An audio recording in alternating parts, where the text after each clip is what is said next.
जय श्री राधे कृष्णा।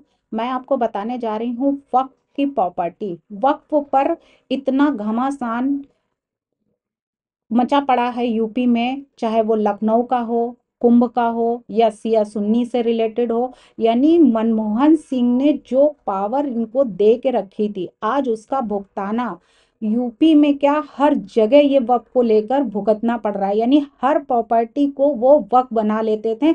आज वही वक्फ की करोड़ों प्रॉपर्टियां इनके कब्जे में हैं, जिनको अब योगी सरकार, मोदी सरकार, लखनऊ की वक्फ प्रॉपर्टी हो, चाहे वो गोपेश्वर महादेव का मंदिर हो, हर जगह मतलब हर जगह इनका वक्फ का ही प्रॉपर्टी है। यानी दान की हुई प्रॉपर्टी आज उनकी सारी हो चुकी है और वो सारी प्रॉपर्टी वक्फ में इंक्लूड हो गई है। तो यूपी में जो सिया और सुन्नी की 1.14 लाख वक्फ प्रॉपर्टी पर जो मंडरा रहा है खतरा, सिया वक्फ बोर्ड दर्ज करा रहा है इसमें कि आपत्ति की नहीं, ये प्रॉपर्टी उनकी हो ही नहीं सकती है, इस प्रॉपर्टी पर हमारा हक है। वहीं उत्तर प्रदेश में सिया सुन्नी की 1.14 लाख वक्फ की संपत्तियों पर जो खतरा मंडरा रहा है, तो उस पर अब इन पर चाहे वो अवेसी हो, चाहे वो मुस्लिम के कोई भी समुदाय का लोग हो, सब में खलबली मची हुई है कि अब उनकी प्रॉपर्टियां आखिरकार जब्त हो जाएंगी। तो ये जो वक्फ के नाम पर जो ये खेल खेल रहे थे, उनका खेल अब खत्म हो जाएगा। तो इसको लेकर सिया वक्फ बोर्ड और जेपीसी के सामने जो आपत्ति दर्ज कराई गई है, वहीं पे सुन्नी वक्फ बोर्ड पहले ही आपत्ति दर्ज कर चुका है कि ये तो अब मुस्लिम समुदाय पर जो ये वक्फ बोर्ड एक्ट संशोधन जो बन रहा है, उसमें अब इन लोगों को इतनी ऐतराज क्यों है, इतना उनको क्यों इतनी खलबली मची हुई है कि नहीं ऐसा नहीं हो सकता, ये नहीं हो सकता, ये प्रॉपर्टी हमारी है, दान की हुई प्रॉपर्टी है। तो इसमें उत्तर प्रदेश में कम से कम करीब 1,14,624 सुन्नी और सिया जो है वक्फ संपत्ति पर जो खतरे की बात कह रहे हैं कि मंडरा रहा है। तो दरअसल केंद्र सरकार के वक्फ संशोधन 2024 के जो लाए हैं, उसमें जो वक्फ संपत्ति यानी कि वक्फ वाई यूजर जो है, यानी उसमें जो उसके वक्फ हैसियत खत्म करने का प्रावधान जो है इसमें शामिल किया गया है। वहीं पे वक्फ बोर्ड जो सिया वक्फ बोर्ड है, तो उसमें 4,624 और सुन्नी वक्फ बोर्ड में लगभग 1,10,00,10,000 संपत्तियां वक्फ बाय यूजर श्रेणी में दर्ज हैं। ये सब जो जानकारियां जो मिली हैं, जो सामने आई हैं, वो सब बताई गई। वहीं पे वक्फ संशोधन जो विधेयक है, इसमें उन्होंने ये लागू करने के बाद में ही इन संपत्तियां जो प्रॉपर्टियां हैं वक्फ हैसियत खत्म जो है वो की जाएंगी।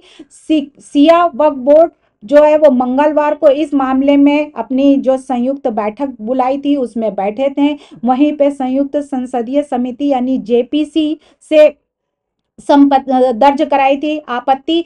वहीं पे सुन्नी वक्फ बोर्ड भी पहले ही जेपीसी से इस पर मुलाकात कर चुका है कि ये होना चाहिए। वहीं पे कुंभ की जमीन जो है, कुंभ की जमीन पर भी किसी को कब्जा नहीं करने देंगे, ये बात कही गई है, जो कि योगी सरकार ने कहा। वक्फ से जुड़े दावों को क्या सीएम योगी इन सब चीजों से क्या उसमें कब्जा करने देंगे? क्या वाकई में ये हर जगह पे अपनी जमीन पे ही कि ये हमारी जमीन है ऐसा बोल रहे हैं?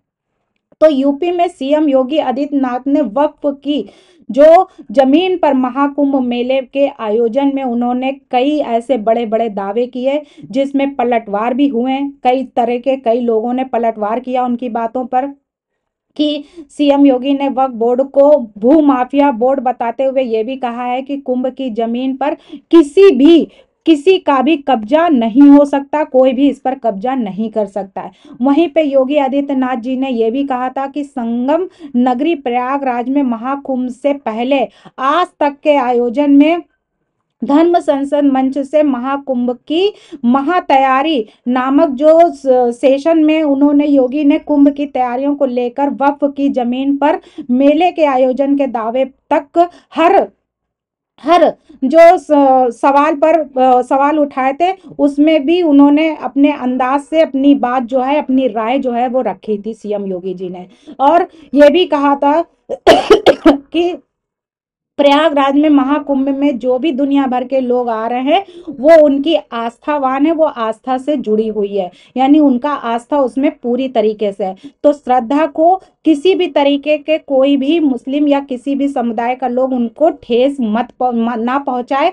और उनको जो है वक्फ की जो जमीन है, तो इस पर जो उन्होंने कहा है कि इसमें दावा जो लोग ठोक रहे हैं, तो वो हजारों वर्षों से भारत की ही जो है विरासत रही है, उसका प्रतीक रहा है। और ये सब बातें जो योगी जी ने कही थी, इन सब से लोगों को, कई समुदायों को मिर्ची लगी। वहीं पे जो वक्फ बोर्ड के गोपेश्वर महादेव मंदिर है, उस पर भी दावा ठोका जा रहा है। मंदिर का इतिहास लगभग 90 साल पुराना रहा है। लोगों का जो ये कहा है कि वक्फ बोर्ड इस संपत्ति को अपना करार जो दे रहा है कि नहीं, ये संपत्ति हमारी है, हम इस पे कब्जा ठोक रहे हैं, तो ये गलत है। तो उस पर उन्होंने ये भी कहा है कि ये प्रमाण, किसी भी तरीके का प्रमाण नहीं मिला है कि संपत्ति को अपना करार जो दे रहे हैं, इसमें अभी तक कोई भी ऐसा प्रमाण उनको नहीं मिला है कि ये प्रॉपर्टी उनकी ही है। तो क्या वाकई में ये जितने भी दावे ठोके जा रहे हैं इनकी तरफ से, सिया हो या सुन्नी हो, तो क्या वाकई में वक्फ की प्रॉपर्टी इनकी? वक्फ तो एक गरीब इंसान को प्रॉपर्टी जो दान की जाती थी, लेकिन इतना भी नहीं है कि करोड़ों और लाखों जो है प्रॉपर्टियां दान की गई। हर जगह पे जितनी प्रॉपर्टी जो है आज देखी जा रही, वो सब वक्त पे ही चढ़ी हुई हैं, चाहे वो दिल्ली हो, चाहे वो कानपुर हो, चाहे वो लखनऊ हो, हर जगह पे वक्फ ही प्रॉपर्टी, यानी जहां पे भी मुस्लिमों का कब्जा है वो वक्फ की प्रॉपर्टी हो गई। तो कितना दान में इनको वक्फ की प्रॉपर्टी दे दी गई है, जो कि अभी जितने भी हैं, हमने देखा है मुस्लिमों में कितना जो है वो रोड के किनारे बैठ के मांगते हैं। गरीब तो मुस्लिम जो है वो गरीब ही बना हुआ है, लेकिन जिन्होंने वक्फ की प्रॉपर्टी लेकर और बड़े बड़े जो ये इमाम बना के रखे, बड़े बड़े जो इतने मस्जिदें बना के रखी, वो कहां से आई? तो वक्फ के नाम पर इतना पैसा जो ले लेके इतने जो आलीशान जो है मदरसे हो, चाहे वो इमाम हो, इतने कहां से बन गए? तो वक्फ का पैसा गरीबों, गरीब मुस्लिम तो गरीब ही बना है, उनके तक तो पैसा गया ही नहीं। कई ऐसे मुस्लिम समुदाय के लोग हैं जिन्होंने ये बताया कि हम लोगों तक पैसा पहुंचता ही नहीं है। तो वो गरीब के गरीब बने हुए हैं। जो दान में दिया गया जो पैसा है, जो वक्फ में दिया गया है, तो आज वो वक्फ की प्रॉपर्टी का रूप धारण करके इतना जो है करोड़ों लाखों रुपए जो है वो वक्फ में ही आ गया है। तो आखिरकार ये वक्फ संशोधन जो ला रहे हैं मोदी जी, उसमें इतना बवाल क्यों? क्यों इतना जो है, चाहे वो अवैसी हो, चाहे वो अखिलेश यादव, किसी को, यानी कि सबको इतना क्यों खलबली मच रही है कि ये संशोधन आएगा तो क्या होगा उनका? तो अगर ये बिल्कुल लीगल है, जो बता रहे हैं ये सब लीगल है, तो उनको क्यों इतना डर लग रहा है? आखिर ये संशोधन आने के बाद पता तो लगेगा कि वक्फ की जो प्रॉपर्टी है, वक्फ का जो पैसा है, वो किसको जाता है, कहाँ जाता है और कहाँ लगता है। तो ये सच्चाई जब सामने आ जाएगी, तो उसमें किसी का भी कोई ये ब्लेम नहीं लगाया जाएगा कि किसने कितना पैसा खाया। तो अगर लीगली वो पैसा वाकई में दान में जा रहा है, वाकई में वो मुस्लिम जो गरीब मुसलमान है उनमें दिया जा रहा है, तो फिर इतना हंगामा क्यों? क्यों वक्त पर इतना हंगामा मचाया जा रहा है? तो अब इस पर अब क्या फैसला होने जा रहा है, भी जल्द ही जो है जेपीसी द्वारा इसमें पूरी तरीके से क्लियर हो जाएगा कि हाँ, कि वक्फ की प्रॉपर्टी कितनी और कहाँ और किसके कब्जे में है। जय माता की जय, भारत माता की जय, वंदे मातरम, जय श्री राम।